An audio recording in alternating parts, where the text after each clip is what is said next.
We are live. Gentlemen, we're live. Hello, Tim. What are we doing? It's all right. I'll explain. So firstly, hello to everybody watching on this live stream. Great idea, Broughton Park. Without the ability to go to a rugby club, well, at least we can all sort of join virtually. So yeah, we're dead happy to be part of this. Yeah, I'm Tim. That's JB there. Yeah, you might remember me. I was there for 10 years and you never wanted to hear me talk then. But here I am for you guys. And the bearded one is Phil. Hello. Right. Hello, so, so there are some people, you wouldn't know it by looking at our download numbers, but there are some people that don't know about our podcast, apparently. That's incredible. Who? Amazing. There's not many of them left, but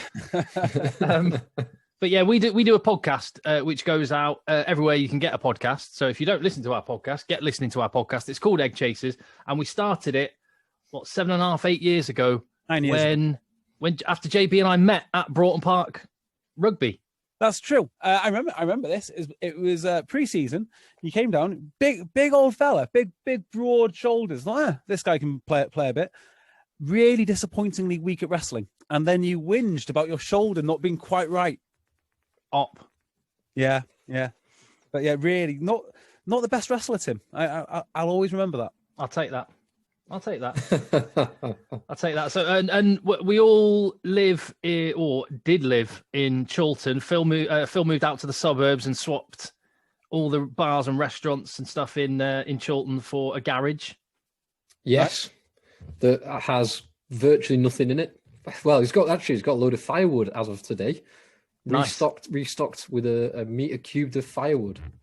But Phil you're from North Manchester, but so are Broughton Park, it turns out. Well, yeah, because Broughton is North Manchester, isn't it? Broughton is not in the leafy southern suburbs of Chorlton-Withington borders. Yeah, so Broughton Park, as I gather, moved from the sort of Prestwich-Salford border. Your neck of the woods. It's not a million miles away. My old man grew up in that part of the world, specifically. Your old man grew up in Broughton. Yes, and you're so well healed. Boy, done good. Yeah, that's done good, hasn't he? Hardly. He moved about 3 miles up the road to Whitefield. Hey, it's a big difference. Took advantage of the exponentially rising house prices and stuff, though. And not quite in the 1970s or 80s, whenever he bought there. But so I played most of my rugby up at Sedgley Park. Yeah, well, JB's nicked a sign from there at some point in the past, as you can see. Yeah, so this sign was from the infamous Cup final, where I finally made a Broughton Park first team. It didn't happen very often back in the day, particularly when I was a winger. Well, it just didn't happen I wasn't a very good winger. But I was all right in the forwards. Semi all right in the forwards. And it was probably my second appearance for the first team, and it was the Cup final. And I made the team because A, expanded bench, and B, loads of players had gone home because Cup finals are held on bank holidays. So I made the cut. And to this day, I still remember Lloydie introducing me to the team saying, first back row replacement substitution, Mark McConnell. Emergency back row replacement substitution, JB. And the whole and like the whole change room erupted laughing. So this is and by the way, I scored a try in the last minute. They brought me on for 1 minute, scored one try. You don't need to be a mathematician to work out what I'd have done after 80 minutes. And this is the only thing which I've got left from that final. This is my memento. You surely got your medal though, right? No, I threw it in a hedge. That's not the only thing you've acquired, shall we say, from rugby clubs around the Greater Manchester area. It's just out of shot, but JB sat where we record our podcast on a Sunday evening, and there is quite a collection of rugby jerseys you've got. Yes, indeed. So I'm looking right now, actually, and this is just from my time playing Broughton Park. I don't know. Can I say this? Is this going to go out live? Are we going to put out this as a podcast? Oh, I'll say it. Doesn't matter, does it? So. Things which we found, not me personally, but they were gifted to me by various people. I have a Warrington top.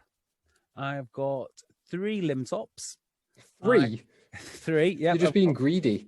Yeah, well, one's a second team top. One is a first team top from about 9 years ago. Northwich top, LSH top, which is absolutely lovely. I've got a Burnage top. I've got a Northwich top.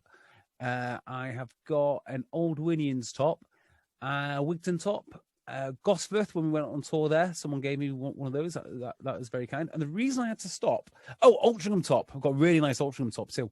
And the reason I had to stop is because Kevin O'Brien said it's no longer funny and people have to stop giving JB tops. So I wasn't allowed to accept anymore.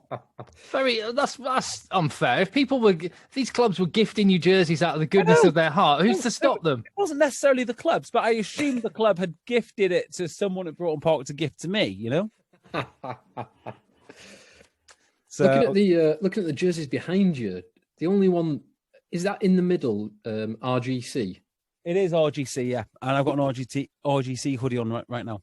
Which, other than the representative ones, that's the only one that has a even tiny geographical connection to Broughton Park. Exactly, yeah. Because the other ones, Harlequins, bit of a distance, Benetton, bit of a distance, and Jaguares, possibly the furthest away or one of the furthest away you could get. All my knowledge on Broughton Park, despite being there for about 10 years, is based on the words of Mark Lloyd. So I don't know exactly if everyone's heard this and I'm just repeating it. But as I understand it, Broughton Park at one point were going to merge with Sale Sharks, or what became Sale Sharks. So when everything went professional, Sale and Broughton Park had a little chat to see if they wanted to merge.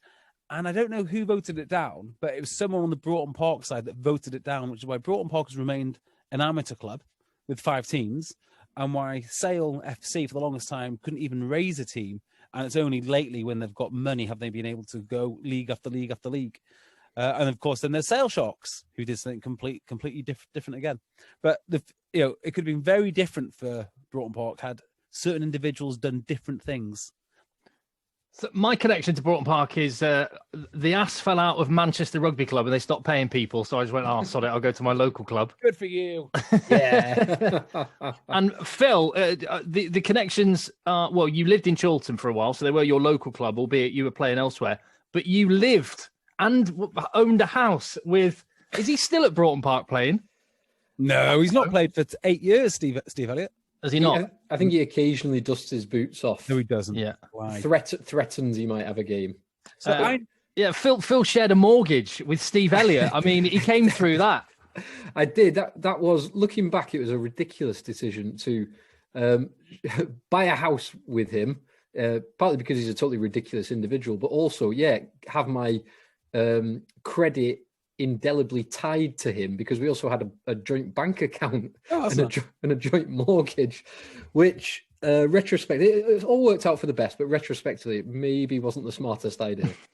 Indeed. Thank God those Coke dealers don't have contactless, eh?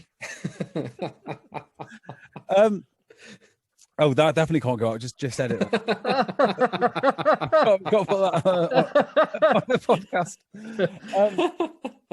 So I don't know how many people watching have memories of Steve Elliott playing, but yeah, he is an interesting individual.